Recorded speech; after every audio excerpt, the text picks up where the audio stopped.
You're listening to Just 3 Clicks, and this is episode 15, where we're going to be talking about copy and a couple of other things. So I'm sat here today with Jamie. Hey. How's it going? All right. Yeah, good. You've not been on for a couple of weeks.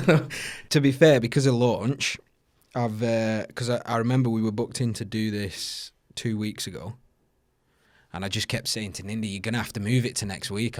I can't. I've got this webinar." Then it was, "You're gonna have to move it to," and then I saw it today, and I was working on a webinar again before, and I was thinking, "Should we push it again?" I was thinking, "Nah, we need to get it done. It needs to be. We need to keep these going, really."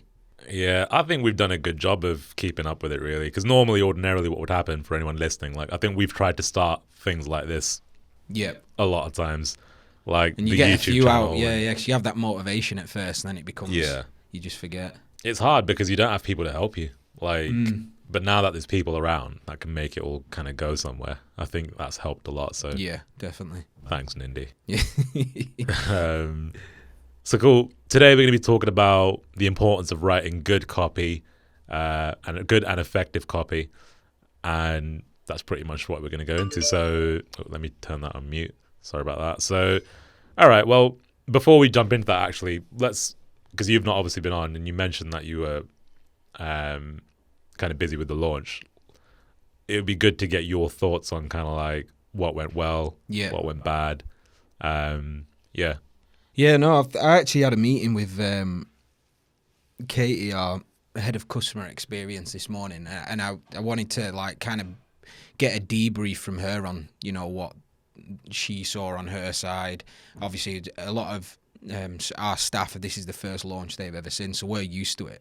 Yeah. And then I think there's been like some really good positives, and I wouldn't even call them negatives, but room for improvement, but in areas we wouldn't have seen before. So I'm mentioning before, and I was saying that positively, obviously the brand new videos is out, which is exciting. We've got amazing new features. All of that's like really, really positive, and now we have like more of a base to build off of and innovate even further than we've done now. And I mean, some of the features, as you know, we've waited for like years to even, and it isn't just waiting for, font override, it was not possible, and we've made that possible. Things like that are like amazing. Kind of reinvigorates you, in regards to the product again. But I was talking, they're not really negatives really, but I was saying, because our team's grown quite dramatically this year due to our growth, there's processes that have been put in place that now affect how a launch works. So the example I used was the sales pages which you were handling, and how previously we would have Vlad who would cover that, our head designer, and we literally could make a change instantly, and it was there, and you could see it instantly, and if there was an issue you could quickly change it. And then I was addressing the fact, you'll remember, with the login button that got put on the page, and basically that design change shouldn't have happened without your say so, because you kind of look over the pages and make sure, well, you work on them for weeks beforehand, sometimes months to get them right. And when you're in a launch period of 4 to 5 days, and it's this short window where we have to maximize every eyeball, you can't afford for a page to have an error or something that doesn't quite work. So I was just talking about that, and how the reason that happened, it wasn't necessarily a negative or that someone had done something wrong. It was the fact that the process to change it and put that in place is totally different to what we'd done previously. So we've got some getting used to on that side of things. There's more of a system and a process in place to making changes to things like sales pages or the app, and you can't just go and change these things off the cuff, which we've done previously. And that we probably saw there, that's something we'd just be aware of next time, really. So, it's just trying to build around it and understand the drawbacks of it. Definitely. How can we manage that next time? I mean, I discovered that at like 11 o'clock in the evening. Yeah, I know. I was in bed. I was saying to Katie, and I remember that when you spotted that, and I'd seen it that late at night, and I thought, oh, it's cool, Vlad will pick that up or whatever. And then when I woke up in the morning, it's like 7:30, and I get the sales page up and I refresh it on my phone, and it was still there, and I was like, no way, what's gone on there? So, and it was just the fact that the process had changed, and that affects conversions, doesn't it? Which we're going to, obviously, kind of ties into copy in a way. But that was something I learned from this launch. Like, whilst everything is positive, we've got this new product out, all them new features, which are really exciting. And again, the audience and our user base has reacted incredibly well to it. I think everyone's excited about what we've done. But some of the systems we had to go through to get the launch out there, we probably need some getting used to. There's need for improvement on some of those processes. Yeah, 100%. Like, I just think it's all new. Like, the support team has grown massively in such a short space of time. That whole process of the business it's only really recent. So, Dev as well, with all the new, new people in there, and everyone has their own. I mean, it's good because we've now got, and I mentioned to Katie as well, like, stability-wise, it's better than it has ever been. We don't have to worry about the app and everything working seamlessly. It's just I suppose the word is deployment, isn't it? Like, we've just had to get used to a few different processes on that side. Yeah, 100%. So what about, like, post-launch now? So was it like 2 weeks now? What do you think? I mean, what have we been doing? Like, there's a couple of things you've been working on. Yeah, I think we've launched one new subscription in Template Club Plus.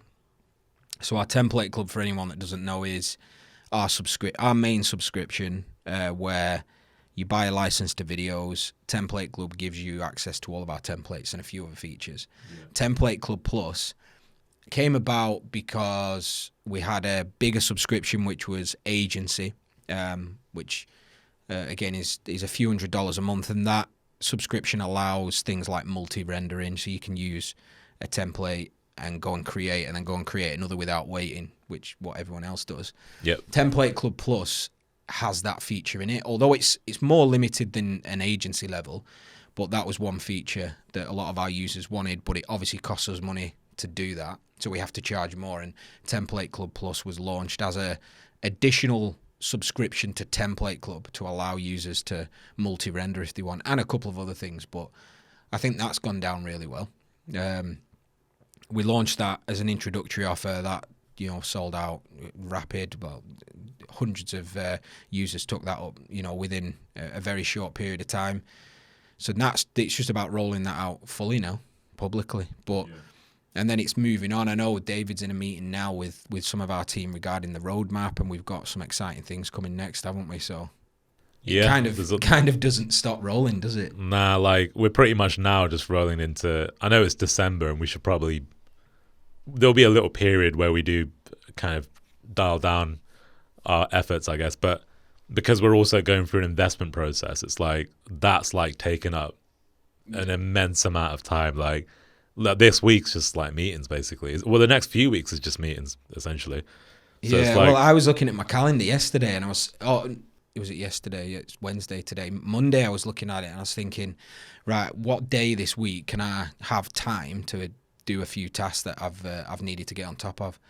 And it's literally this morning was the only time. Then now we're obviously shooting this podcast, and then tomorrow and Friday it's stacked. Nah, so that's it's been from my side. I think like the launch was, everything went all right. Like, there's a lot of things we could have done better, but now, like, from my end, it's just like trying to get my head into the next thing, really. Like, I want to look at blocks. How are we going to roll that out? What is the product even going to be? I actually completely forgot that call was on now, because I probably would have liked to have been on that, but that's fine. But yeah, it's just trying to get an idea now of like what do we do next. Like, I think yesterday we were talking about launching it in April, which seems like too soon, really. Yeah, I think it'll get pushed back a bit, but I suppose it depends, doesn't it? Yeah. I think obviously they're having a meeting on the roadmap now, but I think there'll be a few more of those before we've nailed down how it's all going to roll out. But yeah, there's loads of stuff happening. Cool. So that's kind of 2 week summary. I mean, it's been a good launch, but now it's like, let's look at what we're going to do later on. One of the things that we do a lot of when we do these launches is copy, and there's different types of copy that we concentrate on. Like, I look at like a sales page, and I'll work with a copywriter to get that together. But then the stuff that you do, that's completely different, where you need copy skills. Yeah. Like, Webinars is one that springs to mind because you don't necessarily think of copy in a webinar, but it all is structured. yeah, Yeah. emails As well, yeah. I suppose. I mean, I don't really get involved in this much, in fact, at all anymore. But social, anything that goes, essentially anything that goes out is copy in some way, isn't it? So, Yeah, like the upsell paths in the app.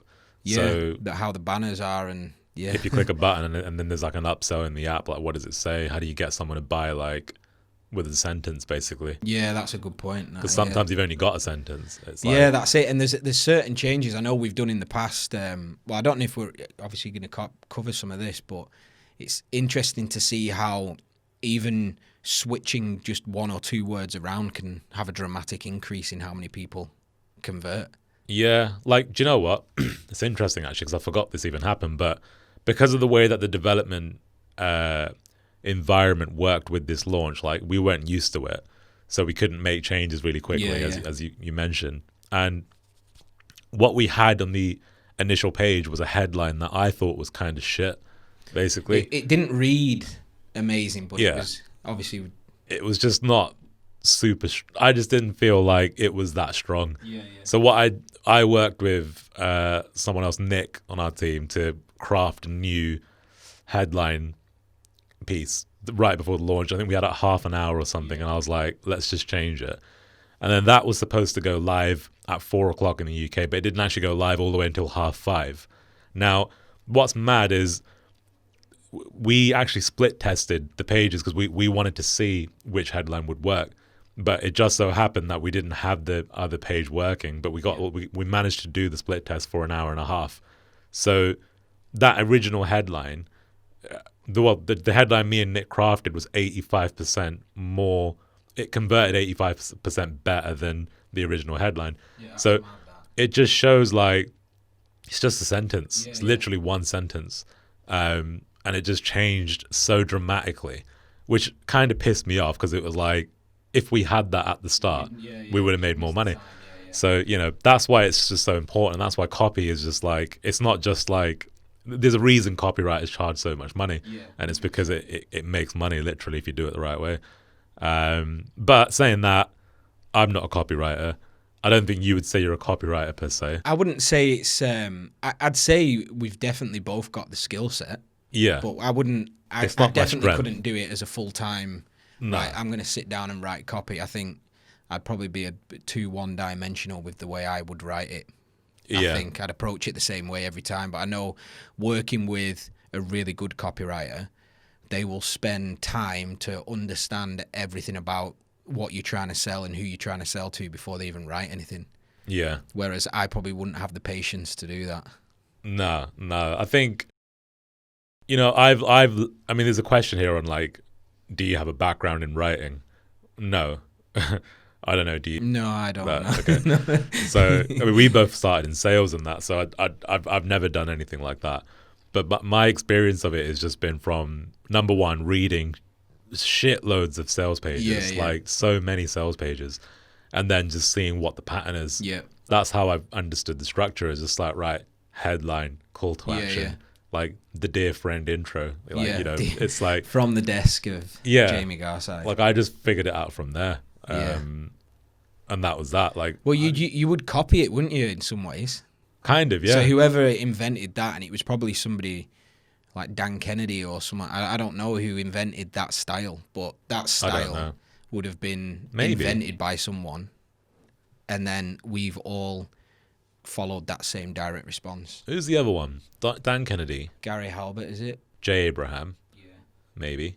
I know that one of the copywriters that was working with on the email stuff, I think he was a Gary Halbert student, I think, if I've got that name correct. And he approached it in a very similar way to what we have known to approach copy. Yeah. Very direct response. And there's different types of copy. I mean, and again, not one size fits all, which is why I couldn't be a copywriter, because I don't have the patience to research and understand different audiences. But it's a very interesting thing. And I think with the way the world has gone now and it's all become digital, copy's become more important than ever before, really, hasn't it? Because people 100%. Are just consuming copy all day long. I just think, like, if you're doing anything, if you're doing your own thing, you just have to have that skill. Yeah. It's like you can use it in so many different things, like emails, a sales page, a video. Yeah. Like like I write video scripts based on like what I've just learned from copy. Yeah. Basically, it's the same. It's essentially the same thing.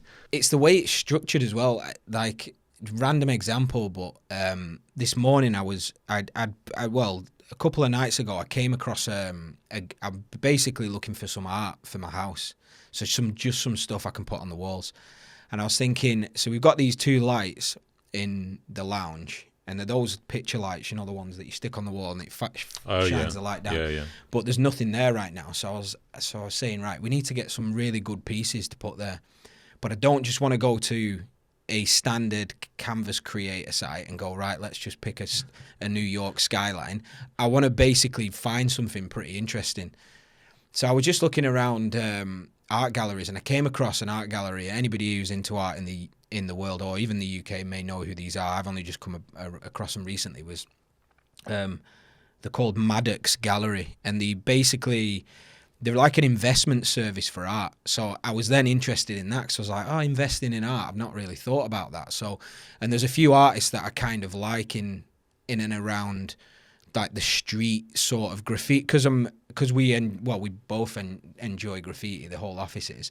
So you have the artists like Banksy. So you kind of look at his artwork and think, oh, that's really cool. And then I'm going off on a tangent now, but anyway, this Maddox Gallery had this.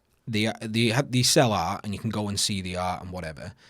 And then I saw this thing about, and again, it was copy that got me. It was, are you looking to invest in art? You can generate X amount of returns per year, as opposed to, like, I think it compared it to the FTSE. It was like FTSE, you could have generated a 7% return or 9% over the past 12 months, and with Maddox Gallery and our art investments, you could have generated I can't remember what the number was, but it was high. It was like 30-40%. So I was like, that's interesting. How does that work? Enter your name and email here. We'll send you a guide. So I thought, right, I'll do that. I did that a couple of nights ago. Anyway, this morning I remembered about it, and I thought, I'll have a quick look at that. And there was a little element. I mean, the PDF in itself is basically it's a sales funnel. So they've got this PDF on how they go about investing in art, but the PDF doesn't really say how they do it. There is bits of that, but what the majority of the PDF is why is art worth investing in? And they use examples, and they do use Banksy as an example, and there's a few others like up and coming artists and sculptors and whatever. And anyway, they had this page, and again, this is the first time I've ever even thought about investing in art. That's interesting.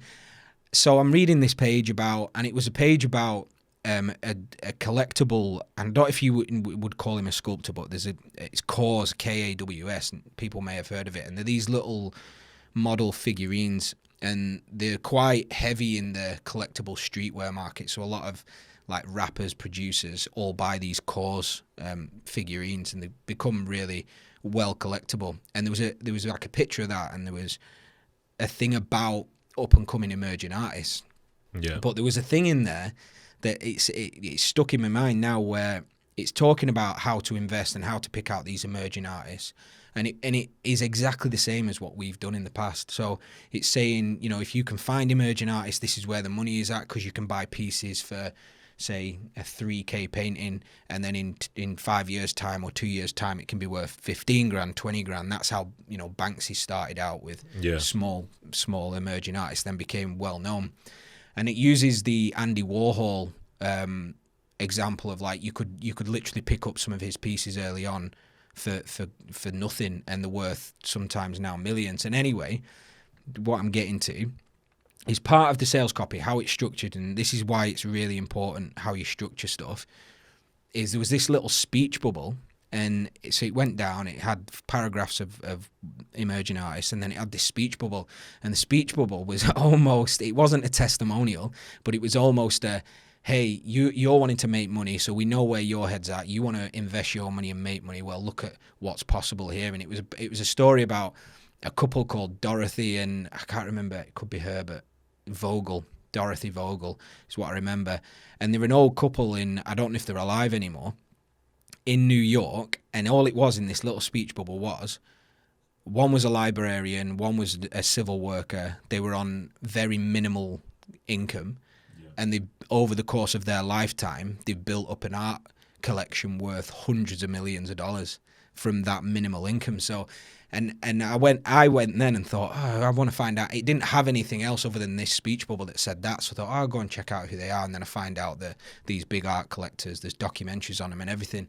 But I just thought, from a copy standpoint, what that's done is it's taken me on this journey through emerging artists, invest in emerging artists, and you'll make money.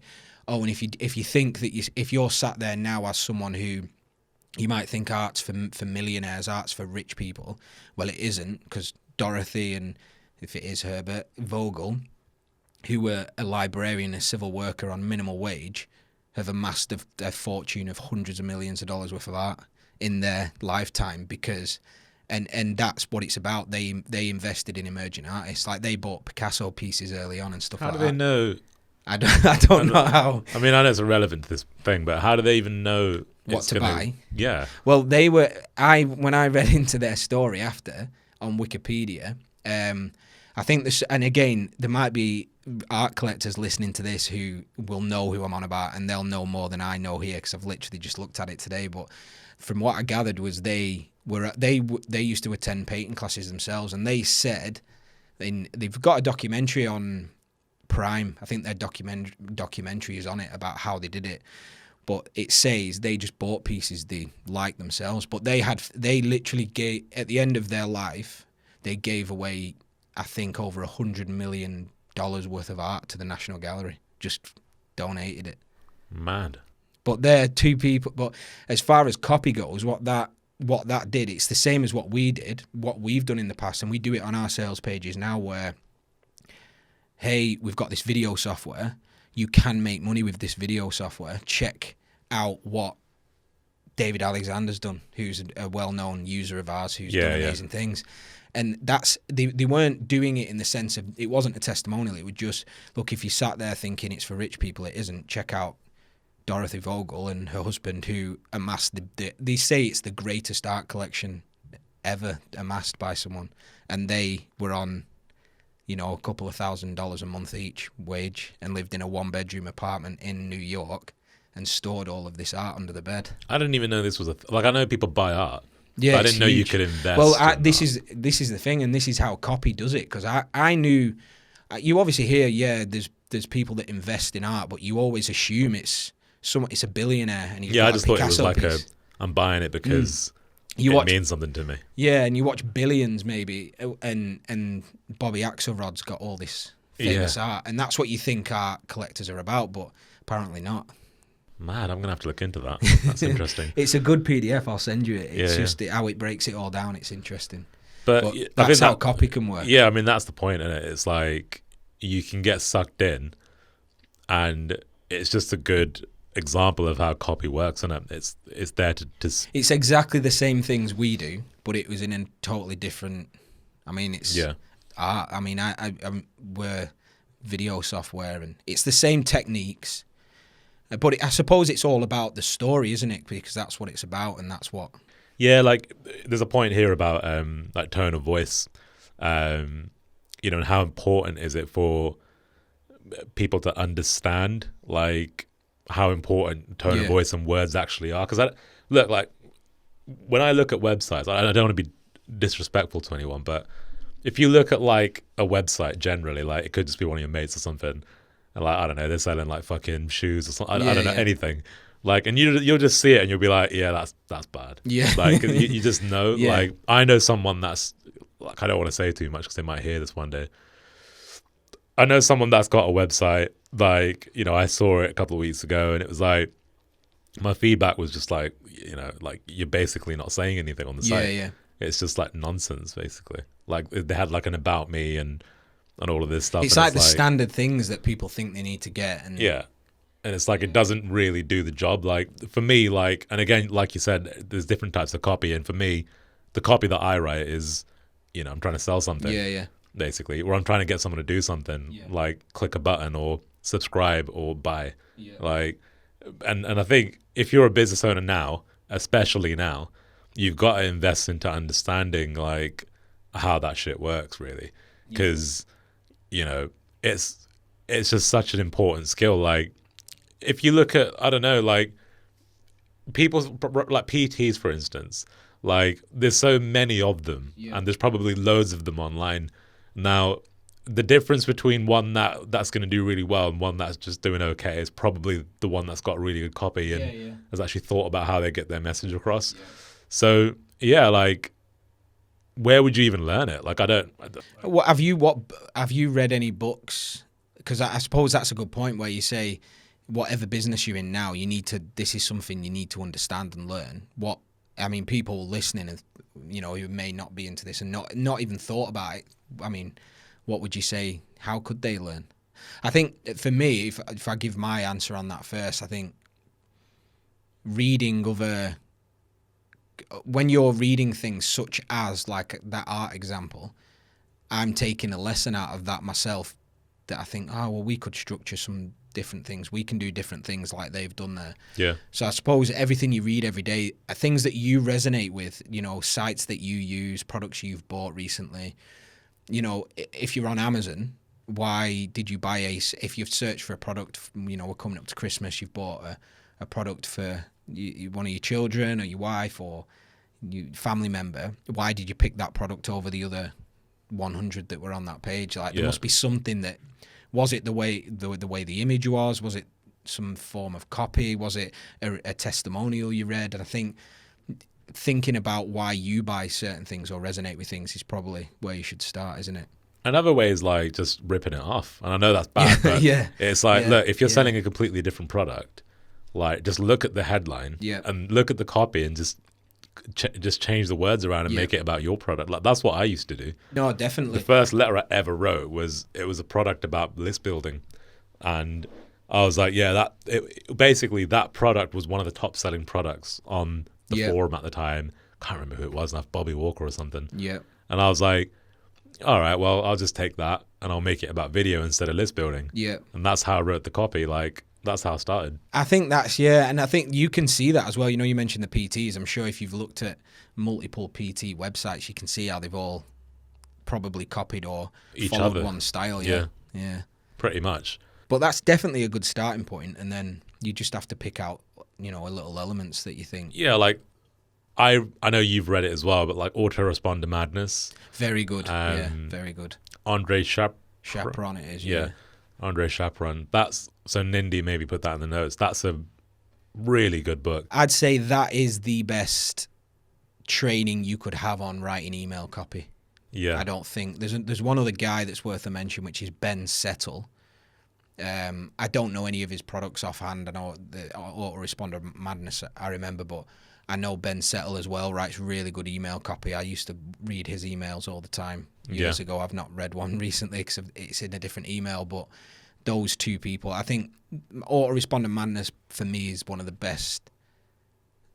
It has to be the best training you could ever read or go through regarding email. Yeah.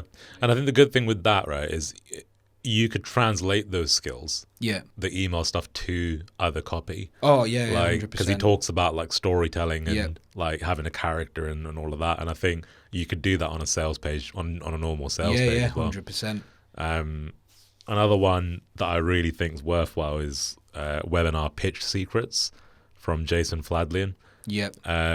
Jason Fladlien's a fucking like wizard, basically. Yeah. Just all around technical genius with marketing, but he's just such a good salesman, copywriter. Well, I mean, I mentioned at the start about webinars and how I'll write the copy for webinars, and it's generally the structure for that webinar, and there's a lot that goes on behind it. Jason Fladlien's stuff is in all of my webinars. I mean, we've had calls with him. We've had time with him just to basically improve what we were doing. Yeah. And those skills that, we've picked up over, going back a couple of years when we had some of those calls, they still work now. The same structures, the same elements. Some of the things change and you do refresh some things, but the same structures and the way that things, I mean, like I say, the webinars that I'm doing now follow a very similar structure to back then, and that's influenced by some of the calls we had with him and I mean, those are the two books that I've personally, honestly, those are the only two books I've actually read on copy. Yeah. Everything else is just like copying stuff and Yeah. tweaking it. Like, but I think those two things are probably enough to give you a grasp of like Yeah. how you need to come across in copy. Yeah. And obviously, like Jason talks about like actually presenting on webinar and stuff as well, which it's not super relevant to writing copy, but it's still going to help you to understand how you need to come across, I think. Yeah, it's all sales, isn't it? And it does all tie in, you know. I know, like from webinars I would do it, I don't have the sales copy on the slide. It will be certain things in slides that I know I need to say certain things at those times. So yeah, he helps with all of that as well. Yeah. There's a question here on how important are words and writing well for what videos does. I think anything that goes out publicly that people read, it needs to be written well. I think, even though it's like a heavily visual product. Like, I mean, even down to down to everything we do, it needs to be written really well. I mean, let's say the sales page was just a video and a button. Do you think that would? I think that we wouldn't have the same conversions. I mean, because everybody likes to. Well, everyone consumes different information. I know some people prefer watching video, some people prefer reading. There is certain subjects that I am interested in outside of SaaS and software business and things we work on daily, but other subjects that certain ones I like to watch video about it and learn about them via video, and others I just prefer reading. I've like. There's just and the opposite of that as well is there's certain subjects I enjoy that I enjoy listening podcasts. And that's how I find it easiest to do. With me, like if I'm buying something, I don't like watching videos. Like no, because like you feel like it's going to take too long, doesn't it? That's the thing. I just like to get through the words, and I'll look for the certain stuff that I know I'm interested in a product. It's like, I don't know, like a good example is, okay, like I buy quite a lot of like virtual instruments for like music studio stuff. Yeah. And, you know, these things are fucking very complex. Like they do millions of different things. Yeah. But I'm always looking for like one or two things. Now, there's all these things have videos on and demos and stuff. But I just go and look for the specific stuff on the page that resonates with me. Yeah, yeah. And that's why like a video is not always, I mean, I know it's contradictory because we do video, but it's like it's not the only thing.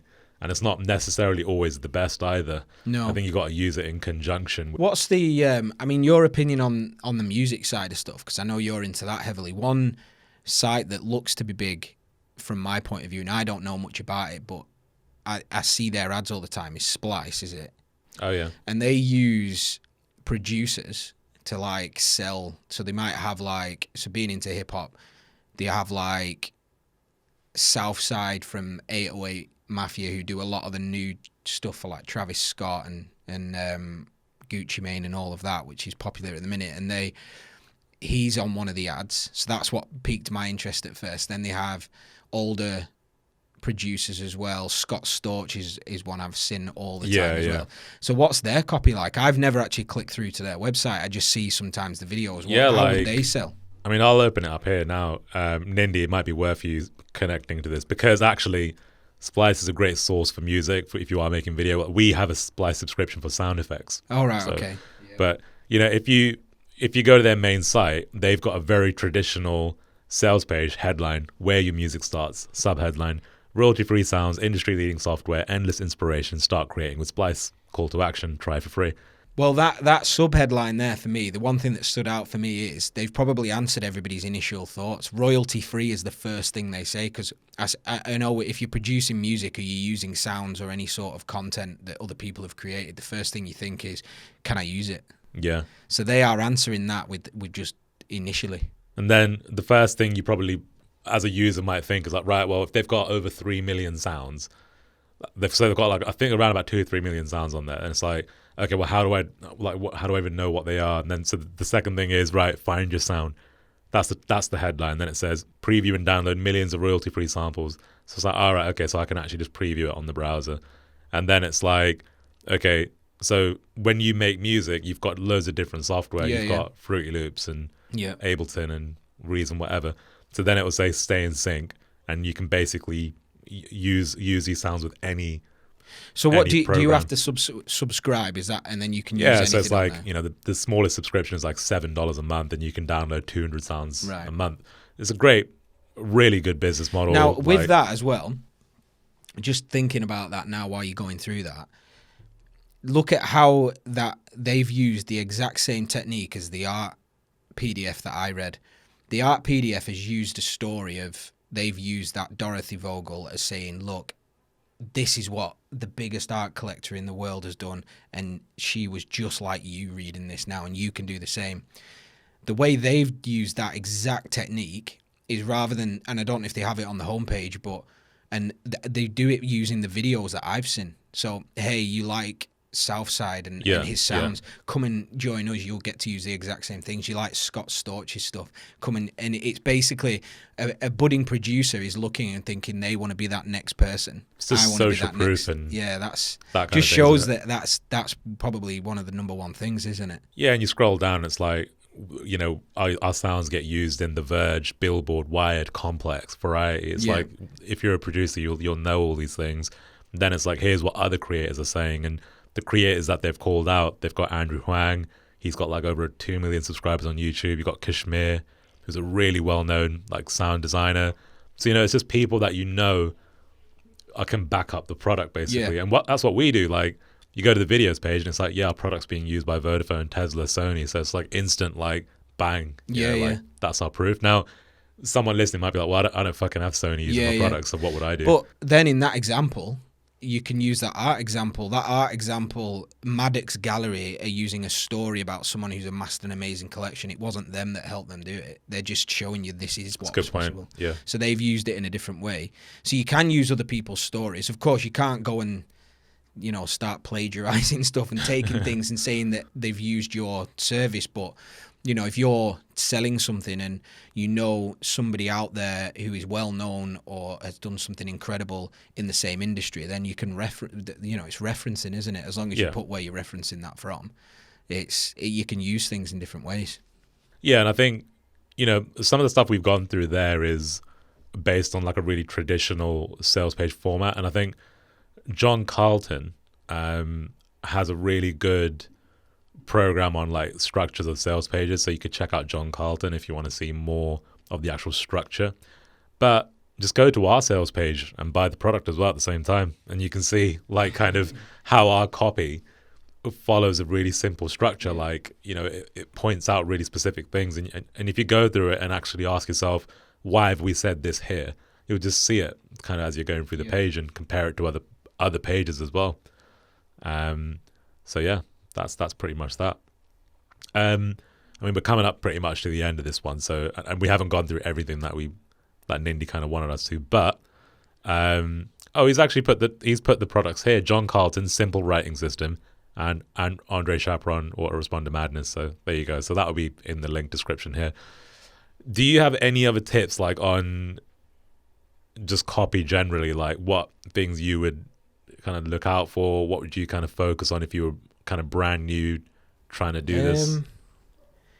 I'd say to I'd say the only thing is to just read lots, 100%, because that's when you start, especially reading lots of from other people within your same industry or whatever. Anybody that if you have a business and there's other businesses in your industry that are way in ahead of the pack, and there's businesses you would love to emulate, then reading their stuff's going to be really important. And then also taking lessons from other industries. So like Splice there, there's things they're doing that we could take into what we're doing and think about, right, well, look at how, you know, even running the ads, like, could we create something similar to that? I'd just say to be open-minded and not think that if you're a PT, you've got to only write copy as all the other PTs do, or if you're a software platform, you have to do it in this way. There's certain reasons why things are done in that way, and that's, you know, they're obviously successful ways, but I would be open-minded to trying new things. And that goes back to what one of the things you originally said: split testing and trying new things should 100% be something you do. It's just quite a laborious thing for a lot of people to Yeah, think we about only doing. just started doing Yeah. it, so And we don't do it all the time. We should do it more. yeah, But we see the benefits from it. It just takes time to set that stuff up. That's what it is. yeah. But it's so important if you can put your mind to that. Awesome. So, all right. Well, that's pretty much it for this one. That's our thoughts on copy. There are a lot more thoughts because it is a very deep and complicated subject. So, check out the resources that we've mentioned. Andre Chaperon, Autoresponder Madness is probably where I would actually start. It's just a good book, man. Like David's read it as well. I know he has, and I know a lot of people from our original industry that we were in would pretty much swear by that book. I think. So yeah, cool. Be sure to follow us on YouTube and Facebook and everywhere else, and make sure you tune in for the next episode, and we'll see you again next time.